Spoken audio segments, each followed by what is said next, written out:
Hey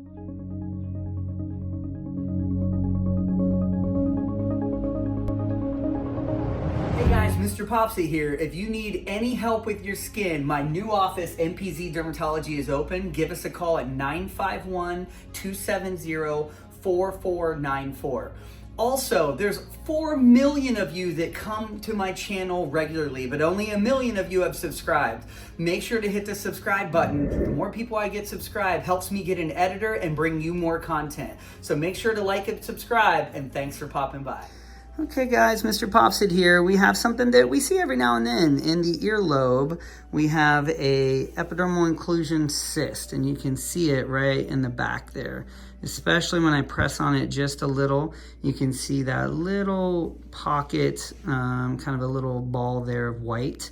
And it looks like he got his ear pierced, but he didn't. It actually has come to a head. It's kind of drained through there. That could be the kind of open pore for the cyst right there. We're going to do it from the back side just because it leaves less of a scar. But we're going to get him all set up here, numbed up and prepped, and then we'll be right back. So we have him nice and anesthetized here. And that little sack's right in the middle. All we do is a little cut. And we'll get down to it here in a second. And we're gonna see if it's a deflated, just kind of a deflated sac, or there's actually like still a cyst in there or not. We'll be able to tell. You squeeze this quite a bit? It did pop a couple times. Okay, yeah. So sometimes we'll get scar tissue formation around there and it feels like a cyst, but we won't see much. It'll just kind of be some white scar tissue. We drain a little of the pocket and then we'll see.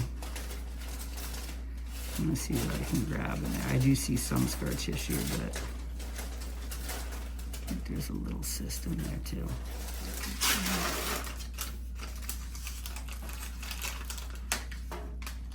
So you'll feel a little pressure from me a little bit. Mm-hmm. I kind of see like a little pocket of scar tissue here. Thank you.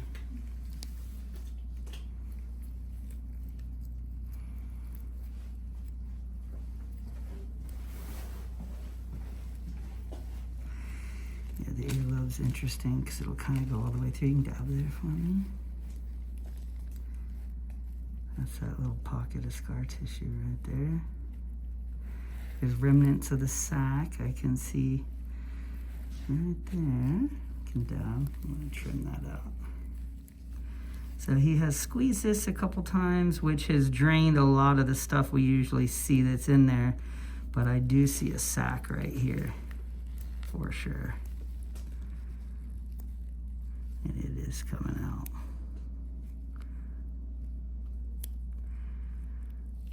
You can dab a little.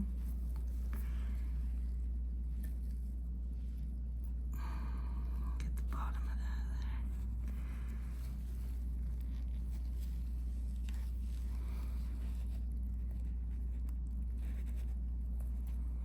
That's part of it right here.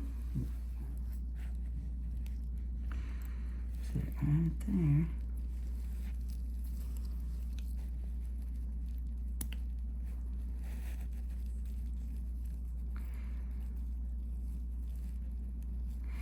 Can almost see there's like a hair or something hard in there actually.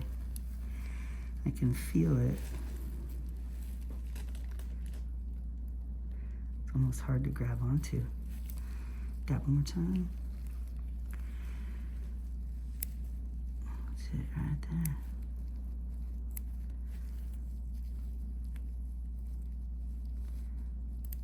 Interesting. So we can see here, this is actually very small. There may have been a little hair right there. It's poking through.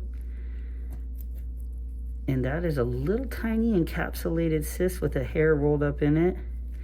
And that's the hair follicle kind of coming out right there at the top, right there. I just cut it out. Very small cyst here. He could have had 2 or 3, but that's the bottom of the hair follicle, and that's the hair coming out the top. So that was right in the middle of all that mess of scar tissue. You can see the hair I just cut out there, and a little ball. It was very hard. So if that was in there and it kind of started from an ingrown hair, that would make sense of this chronic inflammation. When there's a hair deep down in there, the body will kind of make this scar tissue around it. There's the last bit of the white right here. See on the front? Yeah, we're good. I'll get that last bit of scar tissue that formed around it, and that's what was causing him. Like, you could probably feel that in there. It was probably itchy and painful, and then the body would respond to it by kind of flaring up like that. That's the last bit of that scar tissue that was wrapped around it.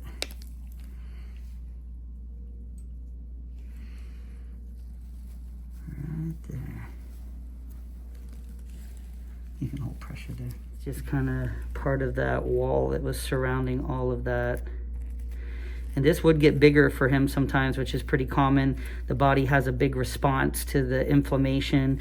If he slept on it wrong, if he was kind of squeezing or messing with it, that hair really wouldn't come out, and that little sac that's around right here involved with it, he's likely not going to be able to get that out because it was right in the middle of the ear.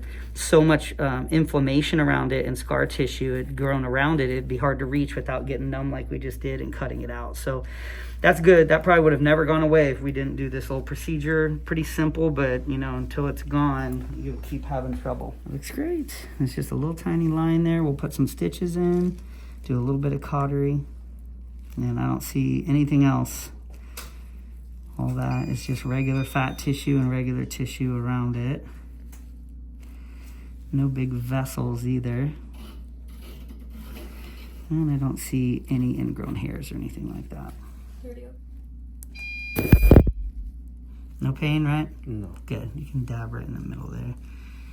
And I think there's just one little bleeder right there.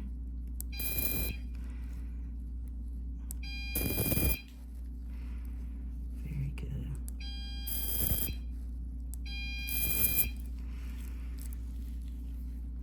Perfect. Ears are actually pretty well vascularized, just like our scalp. They can bleed pretty decent amount, especially when they're inflamed, but that one was pretty easy to stop. One deep suture here.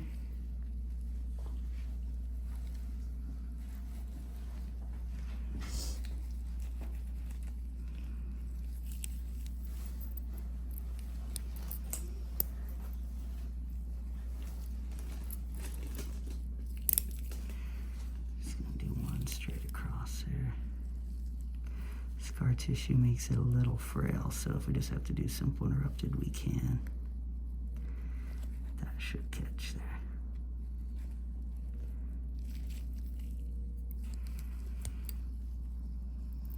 Little dab. Very nice. Look at that. Closes it pretty well. Just tie that knot.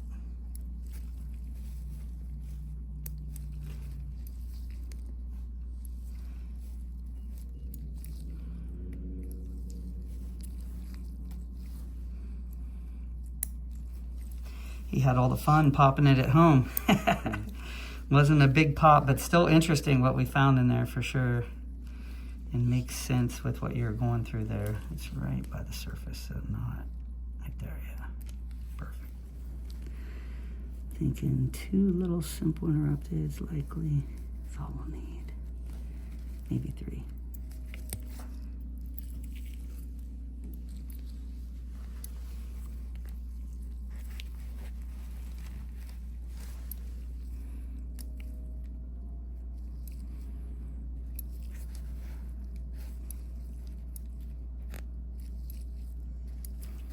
You'll be numb for another hour, maybe 2.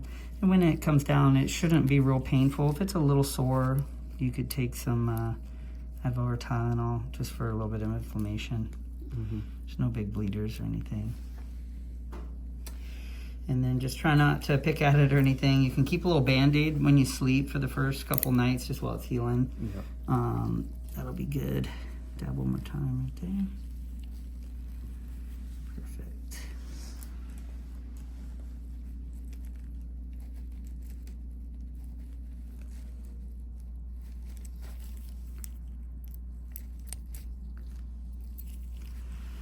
It's nice we were able to hide the scar in the back as well, so you don't have to deal with that.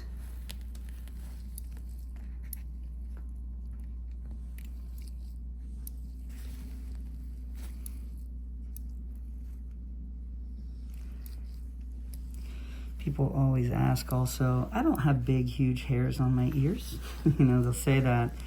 You don't yet. When you're older as a guy, you will. But you do have smaller kind of vellus hairs, little clear hairs, and there's still a small hair follicle, and that can, inflammation, you know, can get clogged in that pore, and it can still do the same thing that a bigger hair could. It wasn't a real dark hair, but there was definitely a follicle there. Very nice. Just even do a little pressure bandage if you can. It's a little gauze. That looks nice. You see that? Just a very, very thin line that he'll barely see. Once that heals, 2 stitches will get out in 7 to 10 days. I'll have him through Thanksgiving, but that's okay. So no big pop. However, I'm so glad we got that out for him. Some people might have, in that case, just taken an 11 blade and try to drain the pocket. You wouldn't have got that out. It was adhered to the scar tissue around it. I had to literally cut the scar tissue and cut that out, and that's because it was chronic. It'd been there a while. He'd been squeezing it, and you know, it just gets worse and worse until you get it taken care of. So thanks to them for sharing, and thanks for popping by. Okay guys, MrPopZit here. This was the cyst that was in the earlobe, and we went from the back instead of the front, and you can see healed great. Just 2 little sutures. You can't even barely see a cut line there. So that scar will be very minimal in time. It'll be hard to see. On the front, he still has a little bit of pigment there because it was inflamed, and it's post-inflammatory hyperpigmentation. That'll fade with time. It's already a little bit lighter than from before, but it'll get lighter and lighter now that there's nothing in there and we got that out. So thanks to him for sharing, and thanks for popping by.